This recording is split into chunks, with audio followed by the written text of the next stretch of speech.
Ang aming nakita, ang aming narinig, ang aming ibinabalita sa Pilipinas at sa buong mundo.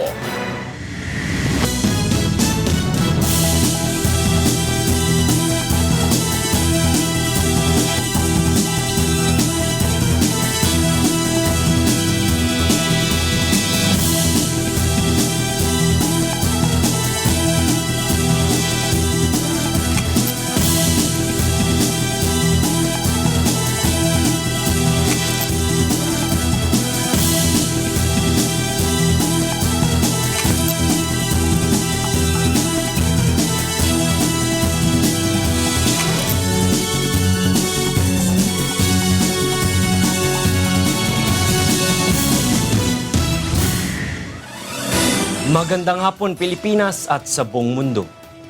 Sa ulo ng mga balita. Puspusang military operations upang mailigtas ang iba pang bihag ng Abu Sayyaf Group, tiniyak ng Armed Forces of the Philippines. Matataas na opisyal ng pamahalaan sinampahan ng reklamo ng Kidapawan farmers sa Ombudsman. Davao City Mayor Rodrigo Duterte na panatili ang lamang sa presidential survey matapos ang rape comment issue ayon sa Pulse Asia. Iba't ibang ahensya ng pamahalaan nagtutulungan upang matukoy ang nag-leak ng COMELEC data. Mga bagong plaka handa ng ipamahagi ng Land Transportation Office. Ngayon po ay araw ng Martes, ika-26 sa buwan ng Abril taong 2016. Tayo po ay sabang napapanood sa 1,360 satellite monitoring centers sa buong Pilipinas at sa buong mundo sa pamamagitan ng live streaming sa www.untvweb.com. Una sa ating mga balita ngayong hapon. Tulong muna bago balita! Tinulungan ng Kalumpit Rescue Unit at UNTV News and Rescue Team ang dalawang biktima ng motorcycle accident sa Bulacan kagabi. Ito ang balita ni Joshua Antonio. Nirespondihan ng UNTV News and Rescue Team ang motorcycle accident sa Barangay San Miguel, Kalumpit, Bulacan, pasado alas 10 kagabi. Duguan ang biktimang si Ricky Rosales, 37 anyos, dahil sa malalim na sugat sa ulo, gasgas sa kaliwang kamay at posibleng bali o fracture sa kanang paa. Samantalang si Mark Reynold Andal, 27 anyos, ay nagtamo ng gasgas sa iba't ibang bahagi ng kanyang katawan. Magkatulong na nilapatan ng Pangunang Lunas ng Kalumpit Rescue Unit at ng UNTV News and Rescue Team ang dalawang sakay ng tricycle na bumangga sa isang nakaparadang sidecar. Ayon sa nakasaksi sa pangyayari, mabilis ang takbo ni Ricky at Mark na bigla na lamang binangga ang nakaparadang sidecar. Itong tricycle ito naka-sidecar na naka-steady dito. Binanggaan itong naghahanap buhay. Sa sobrang lasing po niya, hindi niya nakita na may sidecar dito sa isang tabi. Matapos malapatan ng Pangunang Lunas ang dalawang biktima, ay dinala ang mga ito sa Jose B. Lingad Hospital. Joshua Antonio, UNTV News, Worldwide.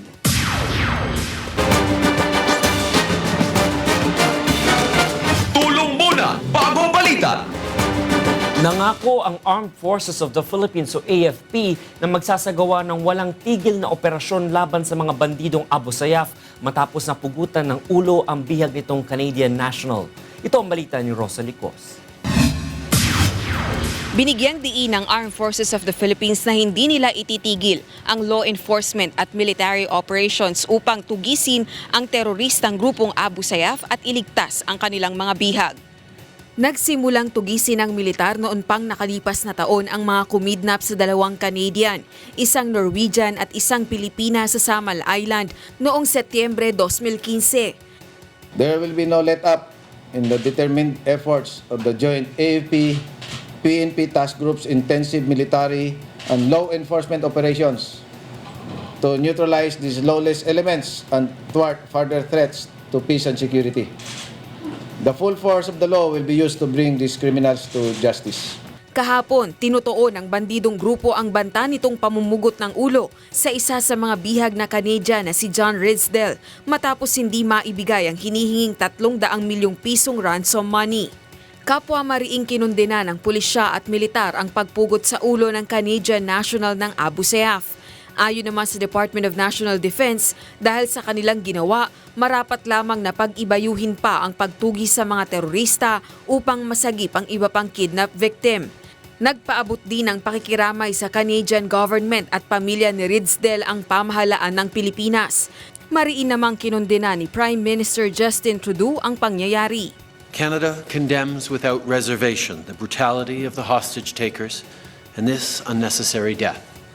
This was an act of cold-blooded murder, and responsibility rests squarely with the terrorist group who took him hostage. Nangako naman ng AFP at PNP na papanagutin ang Abu Sayyaf sa kanilang ginawa. Nilinaw ng hukbong sanatahan ng Pilipinas na focused military operations at hindi all-out war o all-out offensive laban sa Abu Sayyaf ang ginagawa nila. We are conducting focused military operations on specific targets, and the primordial concern of our ground troops is the safety of the kidnapped victims. Ayon sa AFP, may iba pang banyagang bihag ang Abu Sayyaf Group kabilang na ang 14 na Indonesians, 4 na Malaysians, 1 Canadian at 1 Norwegian. Rosa Licoz, UNTV News, Worldwide. Samantala, 7 miyembro ng Abu Sayyaf Group ang nasawi sa panibagong engkwentro sa mga sundalo sa Sulu. Mula sa Hulo Sulu, ito ang balita ni Dante Amento live. Dante, anong nangyari? Yes, Attorney Reg, Assalamualaikum. Walang tigil ang paglipad ng aerial asset ng militar dito sa Hulo dahil sa isinasagawang aerial reconnaissance operations upang tugisin ang bandidong Abu Sayyaf Group. Ayon sa AFP, isang bundok ang minamanmanan nila ngayon kung saan posibleng nagtatago ang mga terorista. Ngunit tumanggi silang ibigay ang buong detalye ng operasyon sa media dahil sensitive at confidential ang impormasyon. Ayon kay AFP Westmancom spokesperson Major Felimon Tan Jr., kagabi ay muling nagkaroon ng engkwentro ang militar at Abu Sayyaf Group. Ito nga rito, Attorney Reg, ang naitalang patay sa panig ng mga terorista habang wala namang nasaktan sa tropa ng militar. Posible ring madagdagan pa ang casualty dahil nagpapatuloy pa ang pursuit at clearing operations ng AFP. Layunin ng operasyon na ma-recover ang lahat ng hawak na bihag at mapuksa ang teroristang Abu Sayyaf na nasa likod ng mga kaso ng kidnapping sa mga banyaga sa bansa. Magugunitang noong Lunes, pinugutan ng grupo ang Canadian national na si John Ridsdale matapos na hindi maibigay ang demand nilang 300 milyong pisong ransom money. Si Ridsdale ay kabilang sa 4 na dinukot ng ASG sa Samal Island sa Davao del Norte noong September 2015. Attorney Reg, tiniyak naman ng AFP na walang sibilyang nadadamay sa isinasagawa nilang maigting na operasyon ngayon dito sa Hulo Sulu o sa Sulu. At yun ang update mula dito sa Hulo Sulu. Balik sa iyo, Attorney Reg. Dante, isang katanungan lamang, no? Ito bang pursuit o ongoing operation na ito ng Abu Sayyaf Group ay talagang matagal na nangyayari? Buwan pa kasi mula nung nabihag yung mga ilang mga hostages dyan, no? So mula ba noon hanggang ngayon, patuloy lang yan or biglang umigting lang ulit nung nagkaroon ng pagpugot ng ulo? Yes, Attorney Reg, nakausap nga natin yung tagapagsalita ng Westmancom. Noon pa man daw, dahil nga itong bandidong Abu Sayyaf, matagal na po itong umiiral sa ating bansa, particular dito sa Hulo at saka sa Basilan. So ongoing yung kanilang operation. Ngunit aminado ang AFP na nagkaroon nga ng intensive. So ibig sabihin, nagkaroon sila ng pinalakas pa yung pwersa nila at hindi nga nila inilantad o sinabi sa media yung ibang detalye ng operation dahil nga maselan po ito. Pero ang isa lang ang sabi ng AFP na sinisiguro nila yung kaligtasan ng mga kidnap victim. Bagamat itong operation na ito ay pinaigting pa, ngunit ginawa ng militar, pinilano yung mga hakbang upang kahit magkaroon man ng enkwentro ay hindi madama yung mga bihag, Attorney Reg. Maraming salamat, Dante Amento, nagulat ng live mula sa Hulo Sulu. Kaugnay ng pagtugis sa ASG, tiniyak ng Philippine National Police o PNP at Armed Forces of the Philippines o AFP na magsasagawa ito ng intensive operations laban nga sa bandidong Abu Sayyaf Group na pumugot sa ulo ng Canadian national. Ito ang balita ni Leia Ilagan. Nagpaabot na ng pakikiramay ang pamunuan ng Philippine National Police sa pamilya ng Canadian kidnap victim na si John Ridsdale. na pinugutan ng ulo ng bandidong Abu Sayyaf. Ayon kay PNP Chief Police Director General Ricardo Marquez, hindi titigil ang Philippine National Police at Armed Forces of the Philippines sa pagtugis sa mga bandido. Sinabi ni Marquez na magsasagawa ng intensive military at law enforcement operation upang mapigilan ang mga bandidong Abu Sayyaf sa paghasik ng terorismo sa bansa. So we extend our sympathy and condolences to the Canadian government and to the family of Mr. John Ridsdale, who died in the hands of ASG bandits. Makakaasa rin ng publiko na gagamitin ng pamahalaan ang buong pwersa ng batas upang mapanagot ang mga kriminal sa kanilang maling gawain.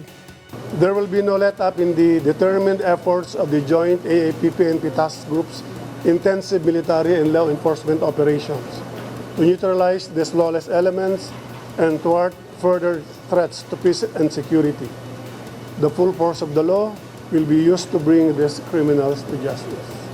Gayunman, aminado ang pinuno ng pambansang pulisya na wala silang impormasyon kung nasaan ang 3 pang bihag na kasama ni Ridsdale.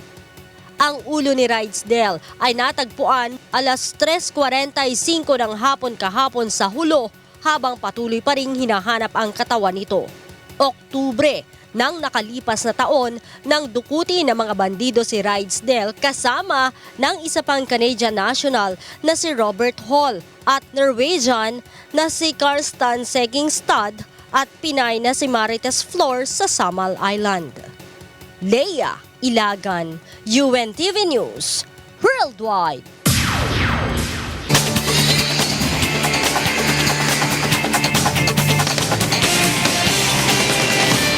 Nanguna pa rin si Mayor Rodrigo Duterte sa bagong survey ng Pulse Asia sa kabila ng kanyang kontrobersyal na rape comment.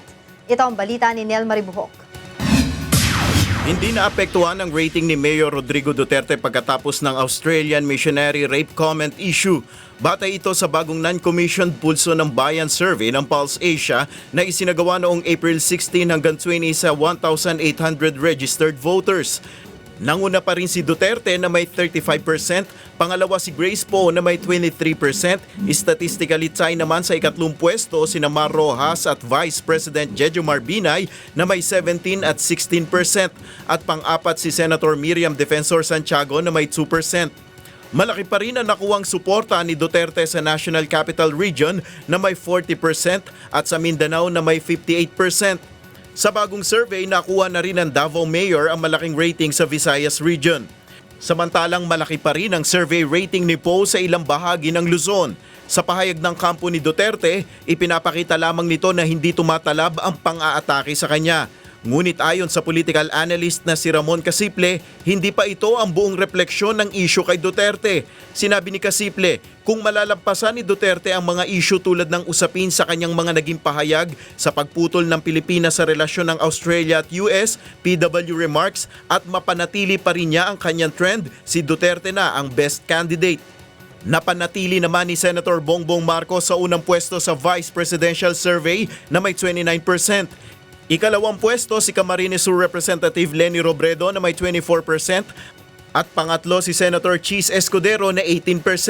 Pangapat si Senator Alan Peter Cayetano na may 16%. 4% naman ang nakuha ni Senators Gringo Onasan at 3% naman ang kay Antonio Trillanes. Malaki ang rating ni Marcos sa NCR at ilang bahagi ng Luzon. Si Robredo naman ay nakuha ang malaking suporta ng Visayas Region. Samantalang si Cayetano naman ay nakuha ang malaking rating sa Mindanao. Samantala, nangunguna sa senatorial post sina Tito Soto, Franklin Drilon at Pangilinan. Kasama rin sa Magic 12 sina Panfilo Lacson, Mig Subiri, Manny Pacquiao, Osmeña, Hontiveros, Recto, Gordon, Gatchalian, Villanueva at De Lima. Ang naturang survey ay may margin of error na plus-minus 2.3%. Nel Maribuhok, UNTV News Worldwide. Tumutulong na ang iba pang ahensya ng pamahalaan sa Department of Justice o DOJ sa investigasyon upang matukoy ang nasa likod ng Commission on Elections o COMELEC data leak. Ito ang balita ni Dorleen Basinga. Iniimbestigahan na rin ng Department of Justice o DOJ ang nangyaring leakage ng sensitibong impormasyon ng mga botante noong nakaraang linggo. Ayon kay Justice Secretary Caparas, nakikipagtulungan na sa kanila ang COMELEC, Information and Communications Technology Office at mga security agency ng pamahalaan sa investigasyon upang matukoy kung sino ang nag-leak ng impormasyon na hinihinalang isang Filipino hacker. For investigative and for prosecutorial purposes if that's necessary. There's also the angle on what happens with the data and how do we protect the public from any unwarranted or illegal use of that data. Kinumpirma rin ng DOJ na may mga foreign agency na lumapit na rin sa kanila upang tumulong tulad ng US Department of Justice. Tikom naman ang bibig ni Caparas kung sino pa ang ibang foreign entities na lumapit sa kanila at kung ano ang papel ng US DOJ sa investigasyon. Ang tanging sinabi lamang ng Justice Secretary na minsan sa mga kaso ng cybercrime, kinakailangan ng international cooperation. There are no physical borders here, so this is something that can happen in one place and affect the rest of the international community. Natuklasan kamakailan lamang ng COMELEC na nasa ibang bansa ang domain at hosting ng website na pinaglalagyan ng mga leak information. Ayon sa DOJ, isa ito sa mga tinitignang anggulo kasama na ang posibilidad ng paggamit ng mga leak information sa identity theft. Itinanggi naman ng DOJ ang napabalitang dinownload ng Malacanang ang mga sensitibong impormasyon. Ayon sa DOJ, iligal ang paggamit o pagkuha ng mga nakaw na impormasyon. In other cases, it's a case of stolen property. Everybody knows that stolen property, stolen information, anything that does not belong to you must be returned to the rightful owner. And if you're going to utilize that or use it or even sell it, transact it, in the meantime, then that's illegal. Hinikayat din ni Caparas ang publiko na maging mapagmatyag kaugnay ng mga hacking incident at na i-report ito agad sa mga otoridad.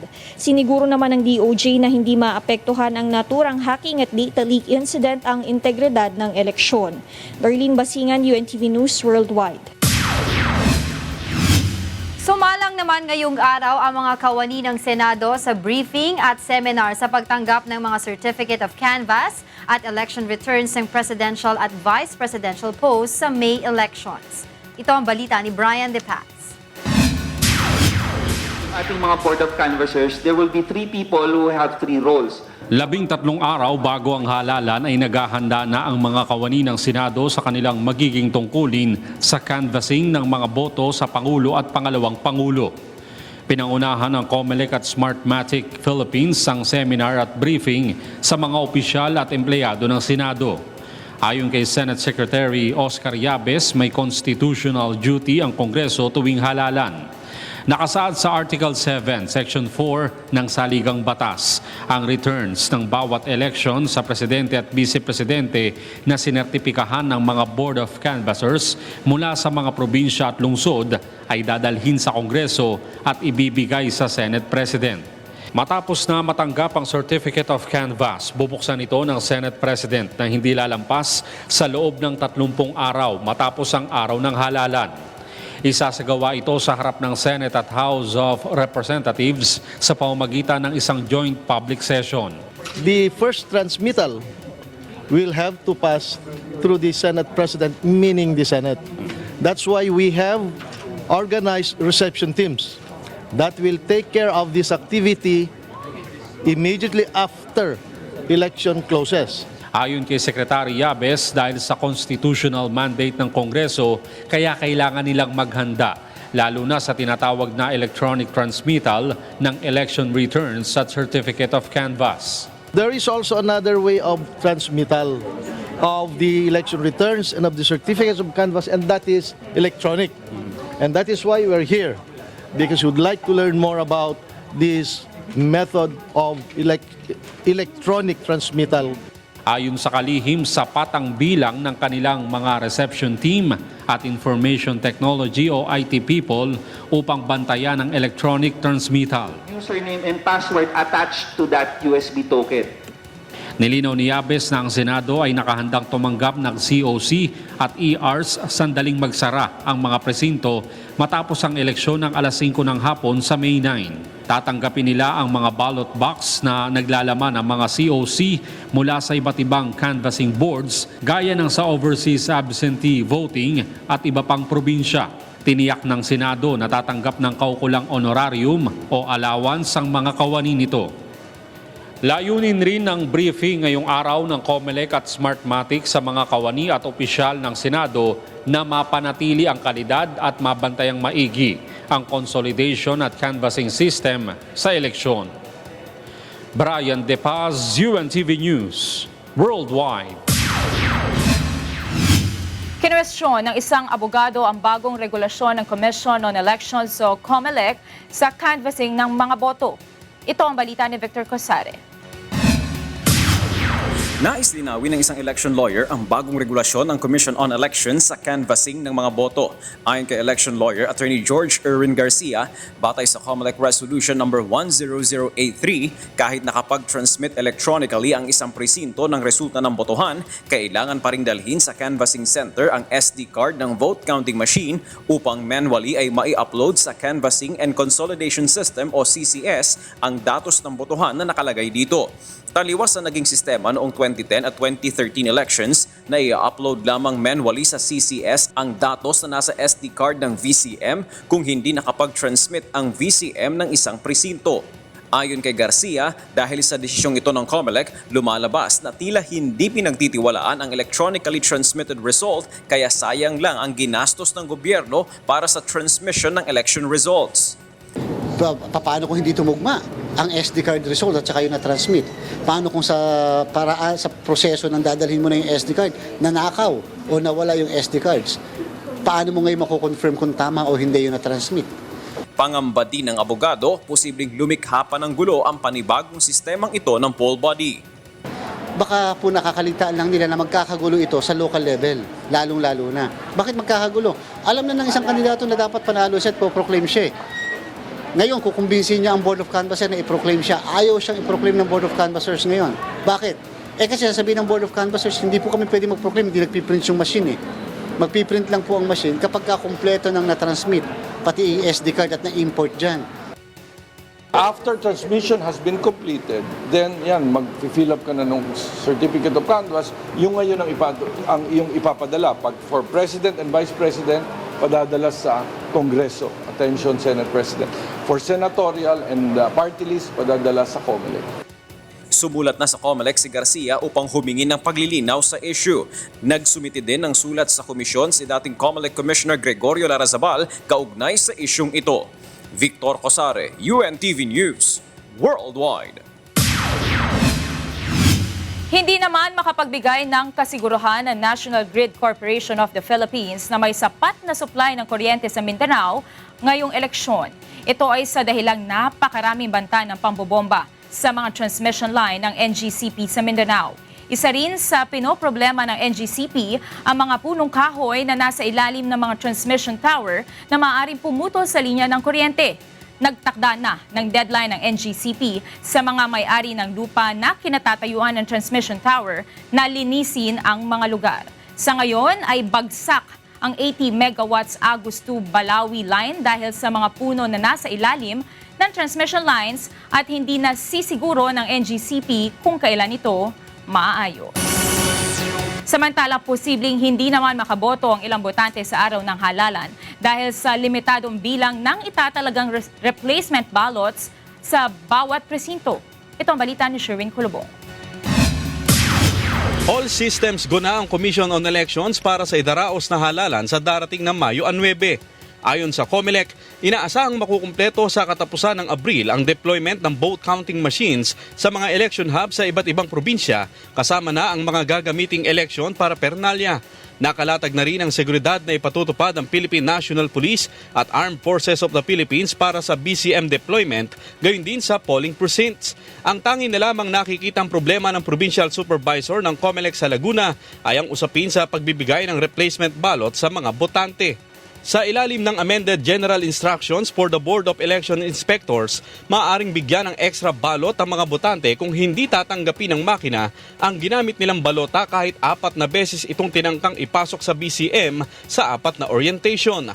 Kung halimbawa na medyo madami ang nagsabi ng mga botante na hindi nabasa tapos hihingi ng replacement ballot, what if marami pa yung nahuli? Naboboto sana na hindi nakaboto dahil wala ng balota. Yun ang sa tingin namin at worry namin talaga. Ayon sa opisyal, mas mahirap ang sitwasyon ngayon dahil sa issue ng replacement ballot kumpara noong 2010 elections. Replacement ballot medyo mahirap ngayon kasi noon talaga 1 ballot, 1 voter. So walang excess siya. 4 na beses mo siyang ipasok. Kung hindi pa talaga, wala na. Ilalagay lang sa minutes ng BEIs na hindi nga binasa ng makina yung balota ng botante. Sa ngayon ay hindi pa tiyak kung ilan ang ilala ang replacement ballot sa polling precincts, bagaman ang inimprentang balota ay ibinatay sa bilang ng mga rehistradong botante. Mula rito sa Laguna, Sherwin Kulubong, UNTV News Worldwide. Susunod sa ito ang balita. Mga bagong plaka handa ng ipamahagi ng Land Transportation Office. Matataas na opisyal ng Philippine National Police nanumpa para sa non-partisanship ngayong 2016 election. Matataas na opisyal ng pamahalaan sinampahan ng reklamo ng Kidapawan farmers sa Ombudsman.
Nagbabalik ang Ito ang Balita.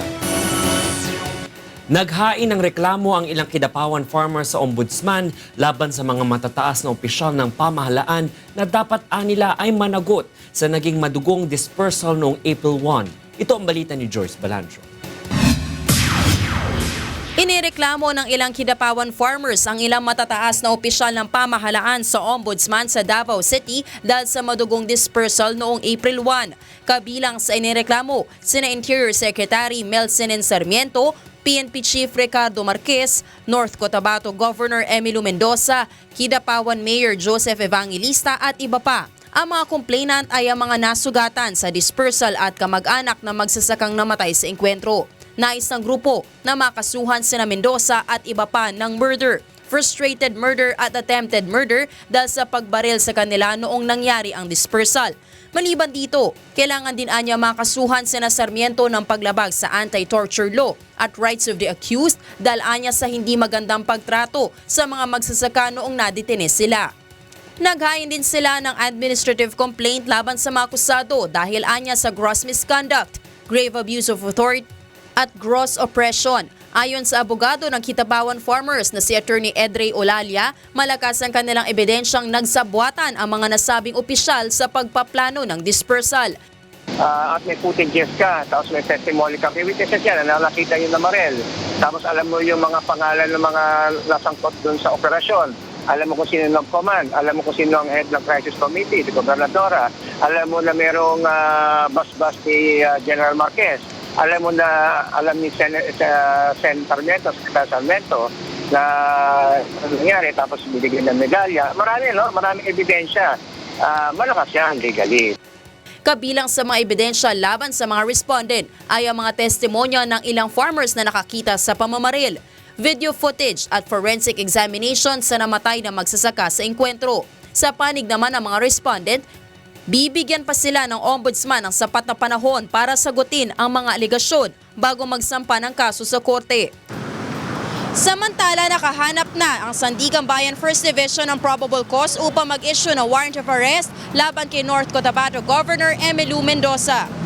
Kaugnay ito sa kasong graft dahil sa munay pagbibigay ng gobernador ng pabor at unwarranted benefits sa Talinio Shell Station na pagmamayari ng kanyang ina taong 2010. Ang naturang gasolinahan ang nagsupply ng 2.4 million worth ng fuel para sa road rehabilitation project ng kanilang lugar.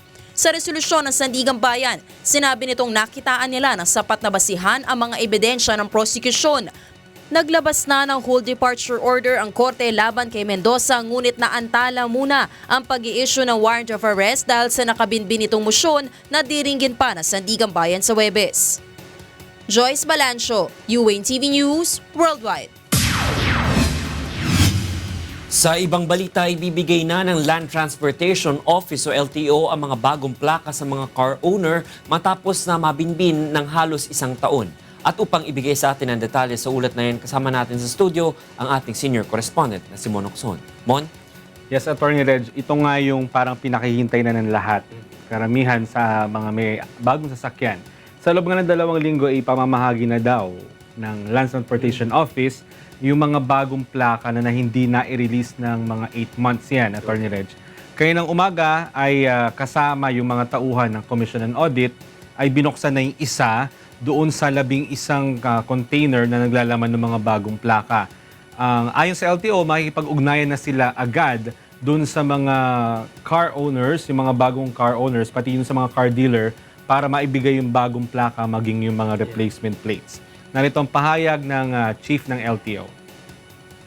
We were contemplating on actually delivering it to them because of all the confusion that na nangyari, but that's still under process, pag-uusapan if we have the budget to do that, but at least the intention of DOTC and LTO is to actually give it to the end users as soon as we can, immediately. Mayroong 300,000 pairs ng motorcycle plates, motor vehicle plates, tsaka itong replacement plates doon sa LTO. Lahat yon, Attorney Reg, dadaan sa barcode scanning tsaka ilang mga process bago ma-release sa mga regional offices ng LTO. Subalit, ito ang problema. Yung palang 300,000 na yan, 10% lang nung kabuang backlog ng LTO sa mga plates. Kasi ayon sa LTO, mayroon pang 2.7 million na backlog itong LTO sa plaka sa buong Pilipinas yan. Dito lamang sa NCR, 110,000 yung backlog dun sa mga bagong plaka habang 1.2 million itong kakulangan pa nila dun sa mga replacement plate. Ayon sa LTO, hanggat hindi nalilift yung notice of disallowance ng COA, magpapatong-patong itong kanilang mga backlog. Narito ang pahayag muli ng chief ng LTO. As per communication with the supplier, may nakaabang na po sila ng 2.5 to 3 million blank plates. So, per contract, what they promise is they can bring in the shipment of made plates or finalized plates within 45 days from order. Assuming that the COA realizes the urgent need, the public need of the public in getting their plates. Kung ma-lift itong notice of disallowance, pinagmamalaki ng LTO, kaya daw mapunan yung kakulangan na yan, yung malaking kakulangan sa loob ng 6 na buwan. Itong supplier kasi meron siyang 15 million na plates na kontrata for 5 years na dapat niyang punan sa LTO. Mon, bakit nga ba hindi ma-lift itong notice of disallowance na to? Kung nakapagbigay na ng sagot ang LTO no, nung umupo si Yusek Cabrera dyan sa LTO, bakit parang wala pang action ng COA? Yun din ang tanong namin. Kanina nga nag-uusap-usap kami lahat na kasi may mga kondisyon na binigay ang COA eh. Okay, sige, ganito gawin nyo. Ginawa naman nila hanggang sa nakuha na nga nila itong mga plates. Pero hanggang ngayon, wala pa rin sagot ang COA. Kaya ang problema dyan, hanggang di sila sumasagot, magpapatong-patong yan. Biruin mo, Atty. Reg, 1.2 million dito pa lang sa Metro Manila. Tapos 2.7 million ang backlog pa sa plates. Pag hindi pa na-lift ng COA itong notice of disallowance, baka umabot pa yan ng ilang milyon pa, Atty. At least yung 10% na sinasabi mo, yung 300 plus na plates, madidistribute na next week. Paano magiging proseso ng distribution?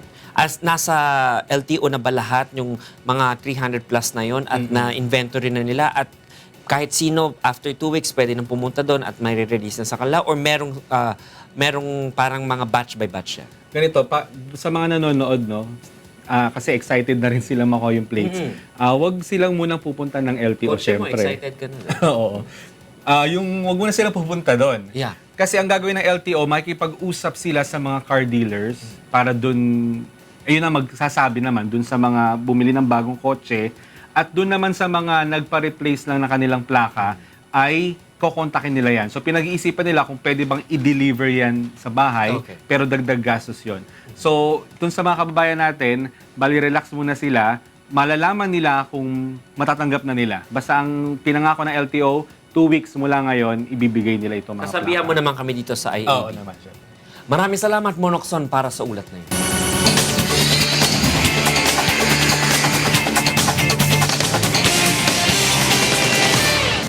Sumumpa ang mga opisyal ng Philippine National Police o PNP na magiging apolitical o non-partisan sa national election sa Mayo. Ito ang balita ni Lea Ilagan. 150 matataas na opisyal ng Philippine National Police ang nanumpa ng katapatan sa trabaho at pagiging apolitical at non-partisan. 13 araw bago ang May 2016 election. Kinabibilangan ang mga ito ng pinuno ng pambansang pulisya, command group, mga regional, provincial at city directors ng PNP. Ayon kay PNP Chief, Police Director General Ricardo Marquez, malaki ang papel ng PNP upang mapanatili ang kapayapaan, kaayusan at patas na halalan sa Mayo 9. Mahalaga niyang magawa ng tama at maayos na mga tauhan ng PNP ang trabaho upang masigurong ang pinili ng sambayanan ang mauupong pinuno ng bansa. We sign the oath of non-partisanship, and I hope that every member of the police force will remain true to their oath. Let us continue to remain strictly and firmly non-partisan. Again, as we always say, our duty is to keep the peace during the entire election period and ensure that the safe and peaceful conduct of elections. Mahigpit naman ang paalala ni General Marquez sa kanyang mga tauhan na muling i-review ang nakalatag na seguridad upang masigurong walang butas at hindi malulusutan ng mga nais na manggulo sa araw ng halalan. It is important that we know the problem because knowing the problem means the problem is half solved. So let's give those risk factors one last second look. Are the risk factors still there? And what do we intend to do about them? Utos ng Chief PNP sa mga pulis na makipag-ugnayan hindi lamang sa AFP at ibang ahensya ng gobyerno na deputized ng COMELEC, kundi maging sa komunidad para sa mas epektibong pagpapatupad ng seguridad sa eleksyon. Samantala, tiniyak naman ng general na mailalabas na ang desisyon sa reklamo laban sa 4 na general na nakitang nakikipag-usap sa staff ng isang presidential candidate. Kulang pa. Yesterday, I just talked to one of your colleagues, asked her to provide some pieces of evidence so that we could close the investigation and we could make a decision already. Kahit Kahit hindi nakalagda ang nasabing mga general sa oath of non-partisanship ay hindi sila exempted upang hindi maging apolitikal at kumampi sa ilang mga kandidato. Leia Ilagan, UNTV News, Worldwide. 20 lugar sa Masbate ang isinailalim sa election watchlist ng PNP dahil sa mga kaso ng election-related crime at operasyon ng mga armadong grupo. Kabaliktaran naman ito sa Western Visayas na idineklara bilang election watchlist free region. Ito ang balita ni Jerry Galicia. Isinailalim na sa watchlist ng Philippine National Police ang 20 lugar sa Masbate Province kaugnay ng nalalapit na national at local elections.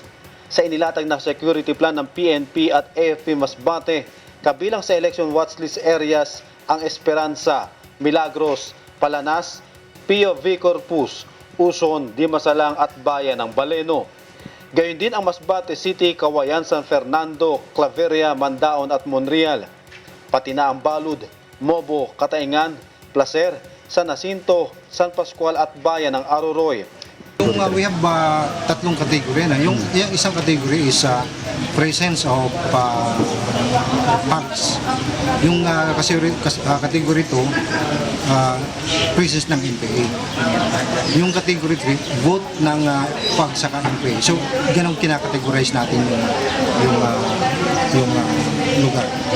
We have category 1, 2, 3. Sa ulat ng PNP, naitala ang pinakamataas na kaso ng election-related crimes sa Masbate noong 2007 na umabot sa 15, 9 naman noong 2010 at 5 noong 2013. Kabaliktaran naman ito sa Western Visayas na idineklarang election watchlist free region dahil sa kawalan ng kaso ng election-related violence. Ayon kay COMELEC Assistant Regional Director Atty. Tomas Valera, naging mapayapa ang pagdaraos ng halalan sa reyon sa mga nakalipas na taon. Batay na rin sa evaluation ng Armed Forces of the Philippines. Sa kabila nito, tiniyak ng COMELEC na nakabantay pa rin sila sa ilang focus area na may napapaulat na intense political rivalry gaya sa San Enrique, Janiway, Estancia, Alemodian at Tapas Cafis. To the credit sa mga candidates dire nga they do not engage in terror tactics, unlike in other places of the country. And I hope that remains until matapos ang elections. Tiniyak rin ng COMELEC na nakalatag na ang security plan ng PNP at AFP, pati na ang paglalagay ng medical team sa ilang polling areas para sa mga kaso ng emergency. Sinimulan na rin ng COMELEC ang deployment sa mahigit 2,700 ballot boxes sa mga munisipyo sa Western Visayas. Kasama ang Iloilo News Team, Jerry Galicia, UNTV News, Worldwide. Patuloy na tumataas ang bilang ng mga nasasawi na may kaugnayan sa eleksyon. Yan ay batay sa datos ng grupong Bantay Karapatan sa Halalan. Ito ang balita ni Ray Pelayo. Umabot na sa 19 ang kumpirmadong election-related deaths mula sa record ng Bantay Karapatan sa Halalan. Ang grupong ito, sa ilalim ng Commission on Human Rights, ay nakatutok sa mga election-related violence at paglabag sa karapatan sa eleksyon. Sa pamamagitan ng mga regional office ng CHR, sa pakikipagtulungan ng Philippine National Police, ay nakumpirma ang mga kasong ito na may kaugnayan sa halalan. Bumaba sa 48 ang kaso matapos makumpirma na ang 4 ay walang kinalaman sa eleksyon. Sa 9 na rehiyon, pinakamarami sa naitalang kaso ay mula sa Region 10 at pumapangalawa ang Region 9. Hindi man namatay ang iba sa mga biktima, subalit nagtamo naman ang mga ito ng injury. Sa ngayon ay may 2 kaso na ang nakasampa sa prosecutor's office para sa kasong murder. Habang palapit yung araw ng eleksyon, ine-expect na po talaga namin na dadami at mas magiging malakas ang loob ng mga tao kasi napipressure na sila, gusto na nilang mangyari yung gusto nilang mangyari na sa eleksyon. May 26 na kaso pang kinukumpirma ang CHR kung saan 20 ang namatay.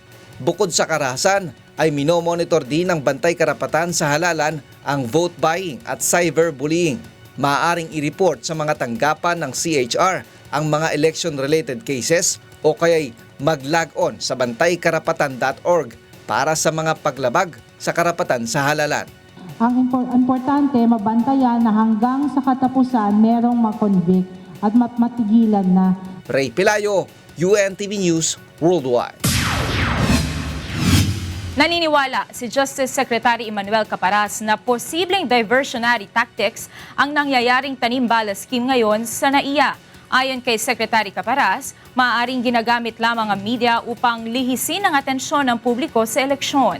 Nanawagan din ito sa publiko na huwag agad husgahan ang mga airport personnel ng walang sapat na ebidensya.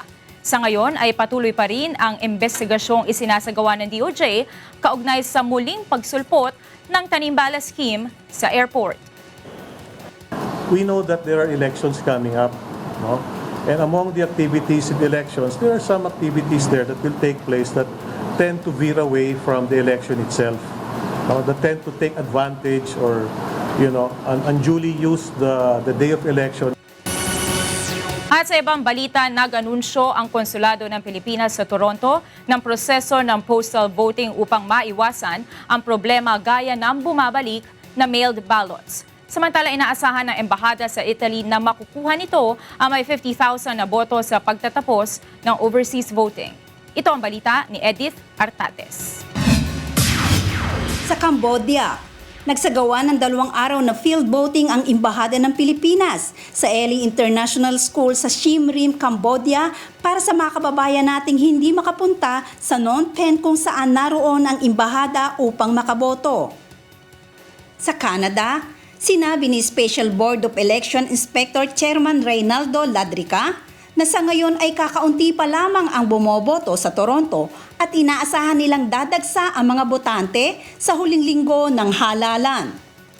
Iniulat din ito na umaabot sa mahigit sa 20 kada araw ang bumabalik sa kanilang mailed ballots dahil sa problema sa mga address ng botante. Dahil dito, naglabas ang konsulado ng instructional video sa kanilang website para sa postal voting.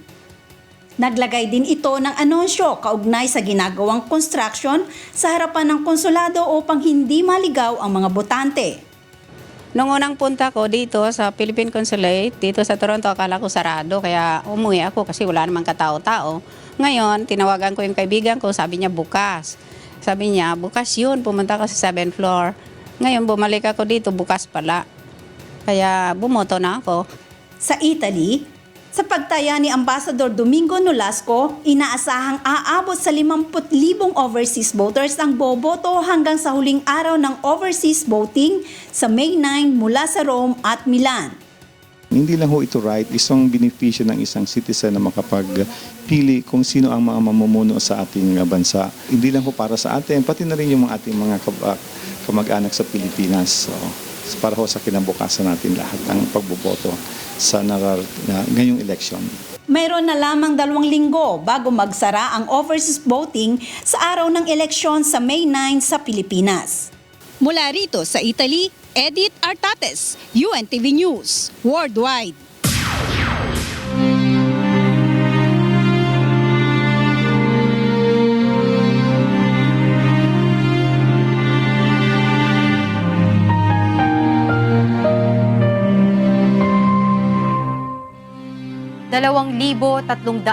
at 46 na araw na po ang nakalipas mula nang maganap ang malagim na Maguindanao Massacre. Ngunit hanggang ngayon ay naghahanap pa rin tayo ng katarungan sa mga biktima ng malagim na krimen. At sa tila madilim na hinaharap ng kaso, hindi po bibitiw ang UNTV sa labang ito hanggang makamit ang katarungan hindi lamang para sa aming 4 na kasamahan, kundi sa lahat ng mga biktima ng karumal-dumal na pamamasla. Susunod sa ito ang balita. Naval destroyer warship at helicopter carrier ng bansang Japan dumating na sa Subic para sa isasagawang safety training kasama ang Philippine Navy.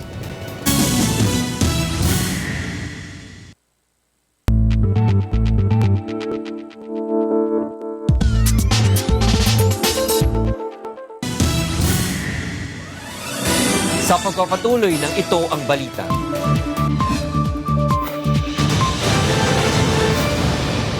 Naku, halos 36 degrees Celsius ang naitalang pinakamataas na temperatura ngayong araw sa Science Garden sa Quezon City. Alamin natin ang lagay ng panahon mula kay Ray Pelayo na nasa UNTV Weather Center. Ray, nadagdagan ba yung mga lugar na apektado ng tagtuyot dahil sa sobrang init? Magandang gabi ito ni Regit sa ating mga kasambahay, lalong lumalawak itong epekto ng El Nino. Actually, kanina kausap natin yung taga-NEDA. Umabot na ng halos 60 yung mga areas na reported sa kanila na under state of calamity. Pero 4 na po pa lamang yung kanilang na-validate. So, maaaring sa mga susunod na araw ay bibigyan tayo ng validated report ng NEDA, Attorney Reg. Okay. Sige Ray, ibigay mo na ang kabuuan lagay ng panahon sa Magdamag.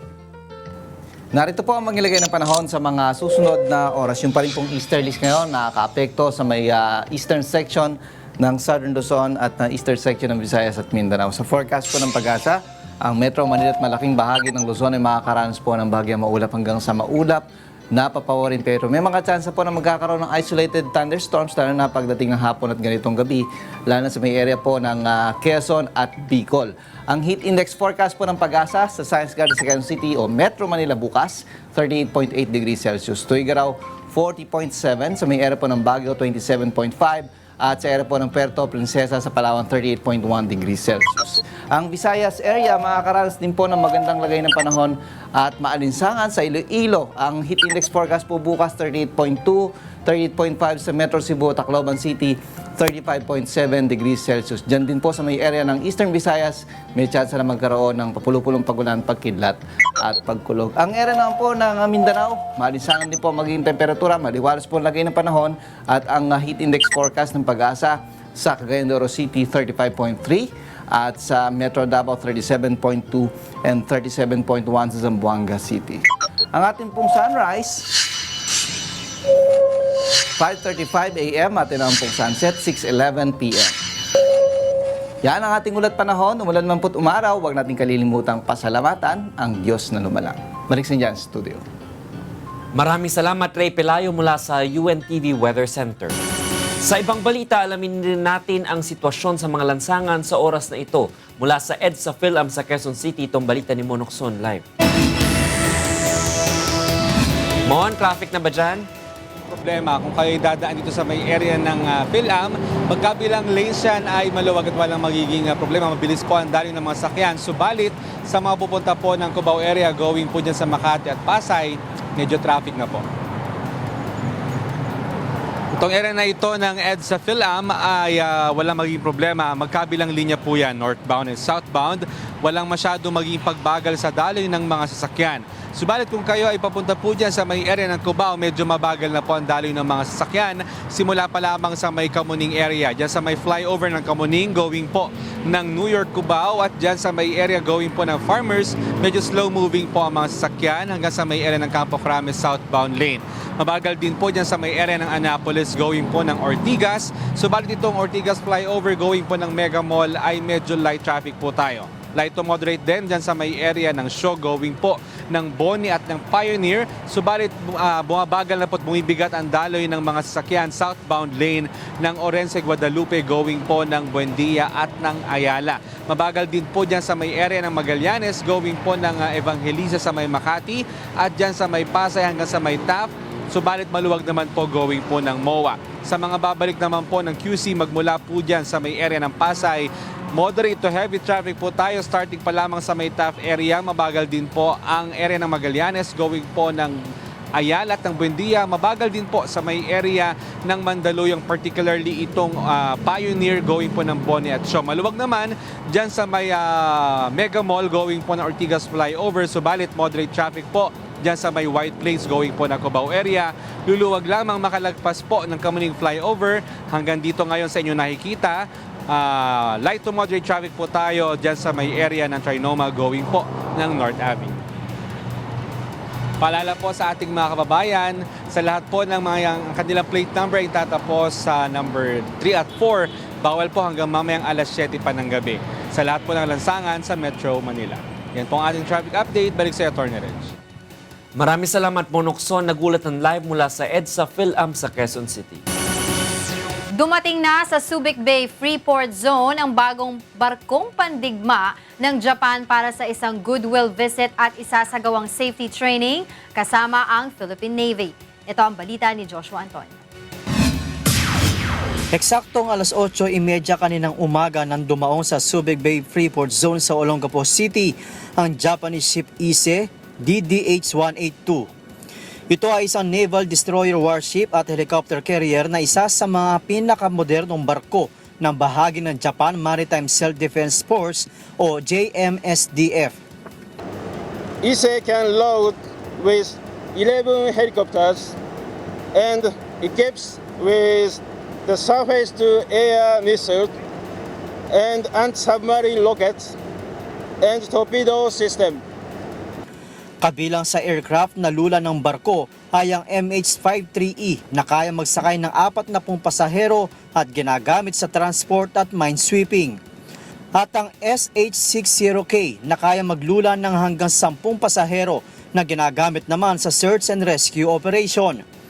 Ang pagpunta sa bansa ng Japanese warship ay isang goodwill visit at bahagi ng isasagawang safety training exercises kasama ng Philippine Navy. We'll have an engagement with them. So this is more on a training matter.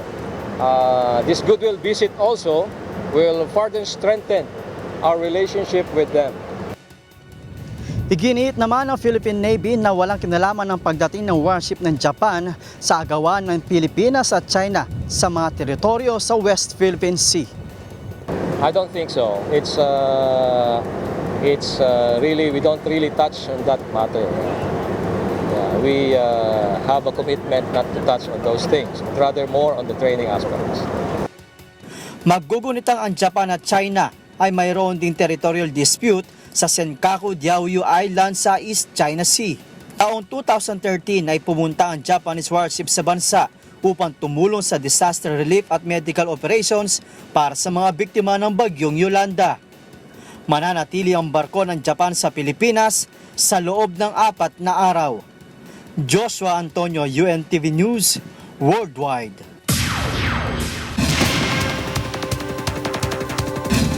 Isusulong sa Davao City ang pagkakaroon ng batas na magtatalaga ng isang pwesto sa lokal na konseho na nakalaan para sa mga representante ng mga senior citizen.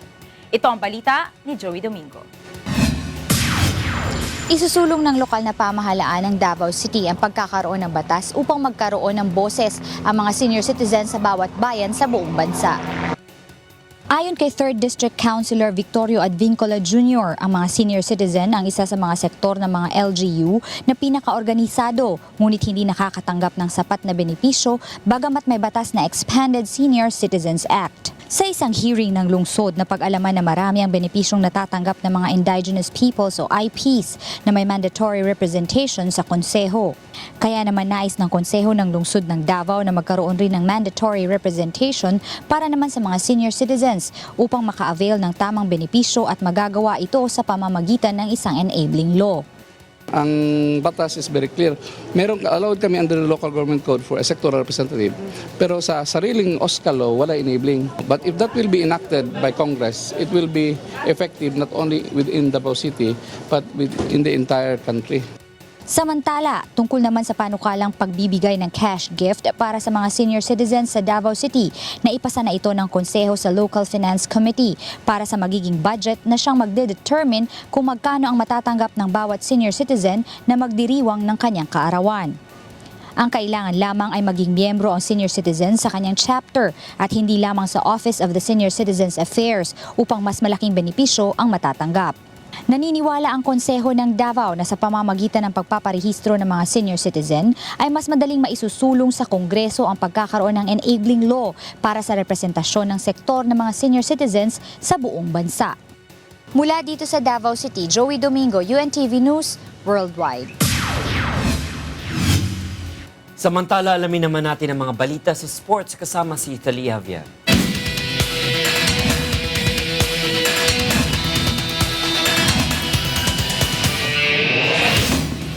Salamat, Atty. Reg. Nagdaos ng media workout si Canelo Alvarez ng Mexico Ngayong araw, kaunay ng kanyang laban kontra kay Amir Khan para sa World Boxing Council o WBC World Middleweight title sa May 7 sa Las Vegas, Nevada.